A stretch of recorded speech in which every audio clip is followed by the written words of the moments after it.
Hello' guys, যেনেকে আপোনালোকে কৈছিলে যে DLED ৰ যিটো কাউন্সিলিং কৰিব লাগে 2026 ৰ যিটো এক্সাম হৈ গ'ল, এতিয়া মানে কাউন্সিলিং এপ্লাই কৰিব লাগে। কাউন্সিলিংটো কেনেকে কৰিব, ঠিক আছে? চ' মই আৰম্ভ কৰিছো যে কাউন্সিলিং কেনেকে কৰিম। চ' আপোনালোকে ভিডিঅ'টো চাই থাকিব, স্কিপ নকৰিব। আপোনালোকে ফাৰ্ষ্টত চাব, ইয়াতে আপোনালোকৰ যিটো লগ ইন থাকিব, আপোনালোকৰ আইডিটো লগ ইন কৰি ল'ব। মই ইয়াতে লগ ইন কৰি আছো। আপোনালোকৰ ৰেজিষ্ট্ৰেশ্যন মোবাইল নাম্বাৰ দি ল'ব, তাৰপিছত ডেট অফ বাৰ্থ দি আপোনালোকৰ যিটো আইডি আছে সেইটো লগ ইন কৰি ল'ব, ঠিক আছে? মই লগ ইন কৰি আছো। লাইন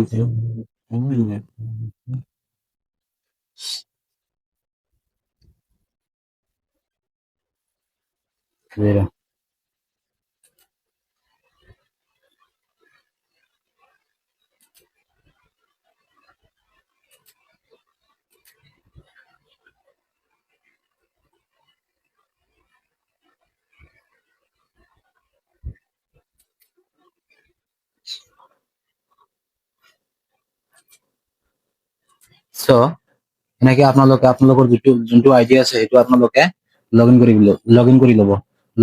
লগ ইন কৰাৰ পিছত এনেকে চাব, লগ ইন কৰাৰ পিছত এনেকে চাব, ইয়াতে লিখা আহিব কি click here to proceed with online counselling, ঠিক আছে?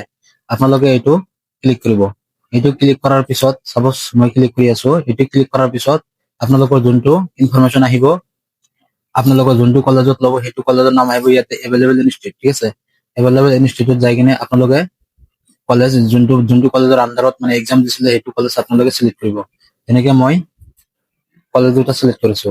চিলেক্ট কৰাৰ পিছত আপোনালোকে কি কৰিব, ছেভ প্ৰচিডত ক্লিক কৰিব। ছেভ এণ্ড প্ৰচিড এইটোত ক্লিক কৰাৰ পিছত আপোনালোকে কি কৰিব, কনফাৰ্ম প্ৰিফাৰেঞ্চ মাৰি দিব। য়েছ, ছাবমিট। ছাবমিট কৰাৰ পিছত আপোনালোকৰ যিটো আছিল কলেজ সেইটো ছাবমিট হৈ গ'ল।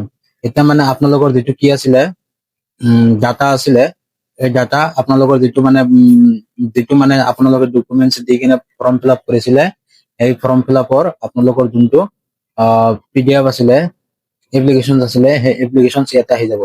অহাৰ পিছত আপোনালোকে চাব পাৰে, যদি আপোনালোকৰ কোনো এটা আপলোড বা কোনো নাম চাম ভুল আছিলে তেনেহলে আপোনালোকে ইয়াতে কাৰেকশ্যন কৰিব পাৰিব। চ' এতিয়া মানে কাউন্সিলিঙৰ সময়ত আপোনালোকৰ কি কৰিব লাগিব, এইটো অপশ্যন ক্লিক কৰাৰ পিছত আপোনালোকে ডিক্লেৰেশ্যনত আহিব। ডিক্লেৰেশ্যনটো ক্লিক কৰাৰ পিছত আপোনালোকে ডাইৰেক্ট ইয়াতে ফাইনেল কনফাৰ্ম এণ্ড ছাবমিট ইয়াতে ক্লিক কৰিব। ক্লিক কৰাৰ পিছত ফাইনেল ছাবমিশ্যন বাটন ক্লিক কৰিব। ক্লিক কৰাৰ পিছত আপোনালোকে চাওক এইটো কমপ্লিট হৈ গ'ল, ঠিক আছে? আমি এইটো কি কৰিলো, কাউন্সিলিং কমপ্লিট হৈ গ'ল। আপোনালোকে ইয়াৰ পৰা যোনদিনা মানে এডমিশ্যন হ'ব, এডমিশ্যনৰ দিনা আপোনালোকে এইটো ডাউনলোড কৰি ল'ব লাগিব। এইটো মানে তাতে লগত লৈ যাব লাগিব। চ' এইটো আপোনালোকে ডাউনলোড কৰিব ইয়াৰ পৰা। ডাউনলোড কৰাৰ পিছত আপোনালোকৰ যিটো এপ্লিকেশ্যনটো আহি যাব, যোনটো মানে কলেজ দি কিনে আপোনালোকে এপ্লাই কৰিছে, এইটো ইয়াৰ পৰা ছেভ কৰি ল'ব। আপোনালোকৰ মোবাইলত অপশ্যন আছে ছেভ কৰাৰ, তাৰ পৰা ছেভ কৰি ল'ব।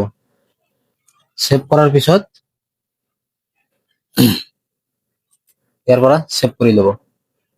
ছেভ কৰাৰ পিছত আপোনালোকে এইটো প্ৰিণ্ট আউট কৰি ৰাখিব, আৰু যোনদিনা এডমিশ্যন ল'ব সেইদিনা আপোনালোকে এইটো লগত লৈ যাব, ঠিক আছে? চ' ভিডিঅ' ইমানখিনিয়ে আছিল। ভাল লাগিলে এটা লাইক, এটা কমেণ্ট আৰু এটা শ্বেয়াৰ কৰিব। Thank U.